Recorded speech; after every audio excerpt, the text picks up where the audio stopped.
Good evening, and in tonight's Thundering Thursday, we're delving back into Flames of War with a look at the KASSERINE box set. So let's get this wrapper off and we'll have a closer look.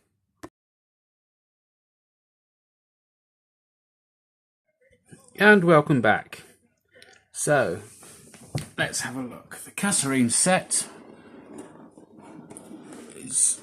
represents the American Army in North Africa in early 1943 against Germans from the Afrika Korps. So let's have a look. Dark themed coloured dice, some bases for the gun teams. Speaking of which, the gun teams and the guns. So we get 2 Pak 38s. Again, the 50mm gun seems to be quite popular in these sets. So we get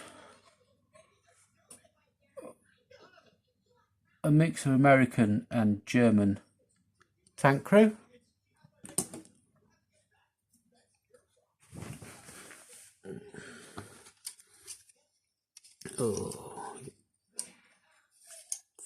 Troop 3 Sherman.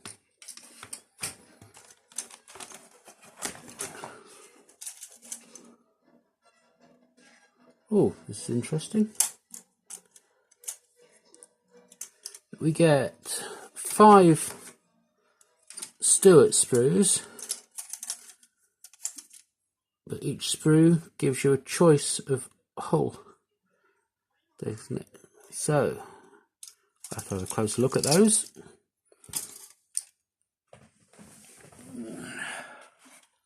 Thought there was one missing. That's the 3rd Pak 38, and some more tanks on the American side with the Lee according to the box, but looks like this set will also make the Grant, which is wonderful for us British players that don't like the machine guns on top of the turret. British armoured doctrine dictated that our tank commanders shouldn't be exposing themselves to fire. Right, so these are the... Oh, I should know this. These are Panzer IIIs, I believe. Nope, these will be the Panzer IVs.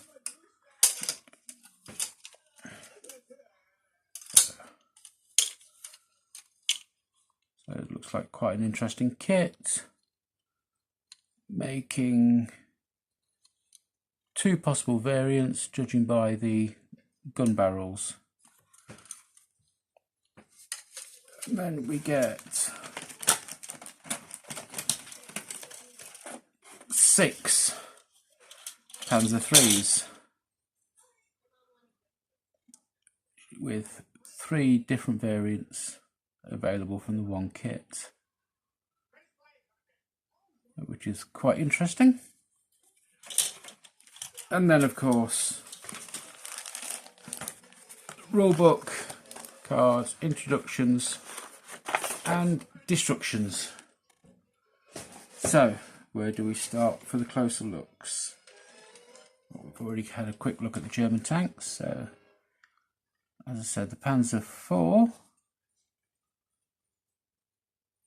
quite a simple kit with surprisingly quite a number of parts for Battlefront. Normally there's a lot less parts than this for a tank in my experience, but it looks quite detailed.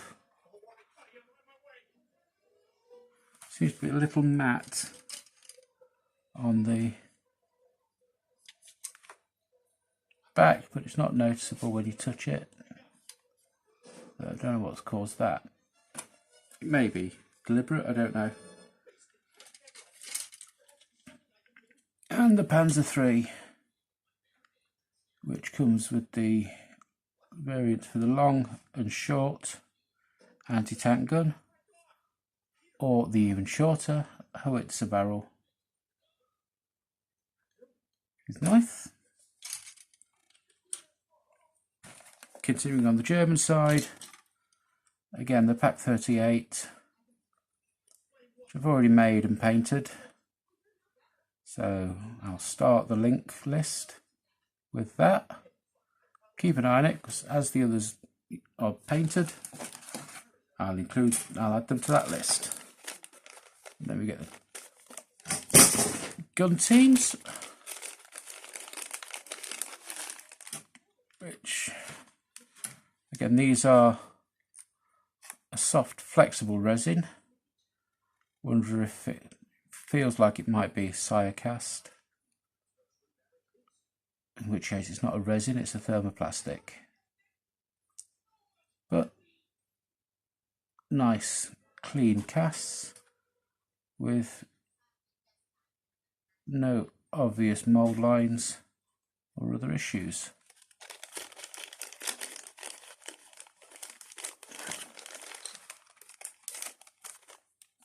And now onto the Americans, some of which have just fallen off. Right, so the Grant and Lee, possibly one of the most interesting vehicles of the early to Widmore period, with the hull mounted main gun and then the light anti-tank gun mounted in the turret. As I said earlier, the British doctrine had the larger turret but without the machine gun coupler, as we had the extra radio man in the turret, or radio operator in the turret, as well as the commander and gunner. While the Americans liked having a machine gun on top. But all in all, wonderful little kit with some stowage options, tools, tarpaulin, fuel canisters. So, and onto the Shermans. As you all know, I've already made up some of the older versions of the Shermans. But this is a newer sculpt, 2017 production. So these are much cleaner cast and they don't look warped. So I might not have to add camouflage onto these. But like I say, it comes with two different barrel versions and the heavy machine gun for mounting on the turret. Yes, as usual with the heavy machine guns, it comes with two, so you can either make both turrets up and swap them, or it's just in case you snap them when you take them off the sprue, which we've all done at least once, haven't we? And then on to the fun one, the Stuart. It's interesting because it comes with one set of tracks, but you've got two hull versions and two turret versions. So again, quite an interesting little array. And you come with both the standard light anti-tank and the howitzer for infantry support. So again, I can't see any obvious defects.